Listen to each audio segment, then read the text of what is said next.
সবচেয়ে বড় চোর যারা নামাজে চুরি করে, তারা নামাজের চোর যারা রুকু সেজদা ঠিক মতো করে না। তো বললেন যে রুকু থেকে আবার স্ট্রেট হয়ে দাঁড়াবে, যখন সেজদায় যাবে ইতমিনানের সাথে, উইথ রিল্যাক্সেশন। রাসূল সাল্লাল্লাহু আলাইহি ওয়াসাল্লামের রুকুর পিঠটা ছিল একেবারে স্ট্রেইট, এই টেবিলটা যেরকম স্ট্রেইট এরকম স্ট্রেইট। আবার একদিন মসজিদে নববীতে বসা এক সাহাবী এসে নামাজ পড়লেন। নামাজ রাসূল সাল্লাল্লাহু আলাইহি ওয়াসাল্লাম দূর থেকে দেখতেছেন লোকটা কি করে।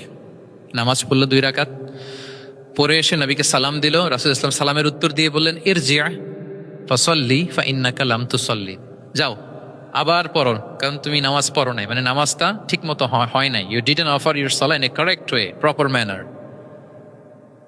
সাহাবী যে আবার 2 রাকাত পরে আসলেন, রাসূল ইসলাম একই কথা বললেন, ইরজি' সাল্লি ফাইন্নাকা লাম তুসাল্লি, হয়নি নামাজ, আবার পড়ো।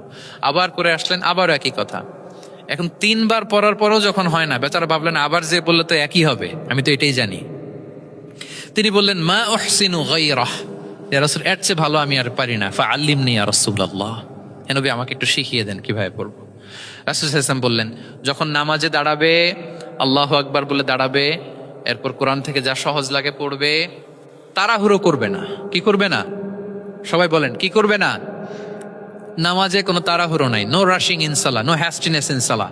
নামাজে আমরা খুব তাড়াহুড়ো করি, এটা নামাজের যে প্রাণ, সালাতের প্রাণকে, রূহকে নষ্ট করে দেয়। যখন রুকুতে যাবে স্ট্রেট ফরওয়ার্ড রুকু করবে, হাত্তা তাতমা ইন্না রাকিআন। রাসূল সাল্লাল্লাহু আলাইহি ওয়াসাল্লামের রুকুর পিঠটা ছিল একেবারে স্ট্রেইট, এই টেবিলটা যেরকম স্ট্রেইট এরকম স্ট্রেইট।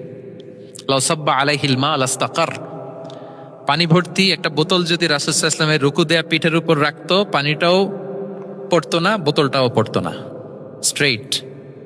এরকম উদাহরণ দিয়ে সাহাবারা বলতেন যে এত স্ট্রেইট রুকুর পিঠ যে পানি ভর্তি গ্লাস রাখলে পানিটাও কাঁপবে না, বোতলটাও পড়বে না। রাসূল সাল্লাল্লাহু আলাইহি ওয়াসাল্লাম বলতেন, সবচেয়ে বড় চোর যারা নামাজে চুরি করে। সাহাবারা বললেন, এটা আবার কিভাবে? তিনি বললেন, লা ইউতিম্মু রুকুআহু ওয়া সুজুদাহ, তারা নামাজের চোর যারা রুকু সেজদা ঠিক মতো করে না।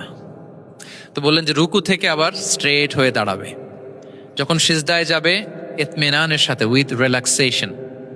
নামাজের মধ্যে কি থাকবে? রিল্যাক্সেশন থাকবে। কি থাকবে বলেন? হ্যাঁ, রিল্যাক্সেশন থাকবে।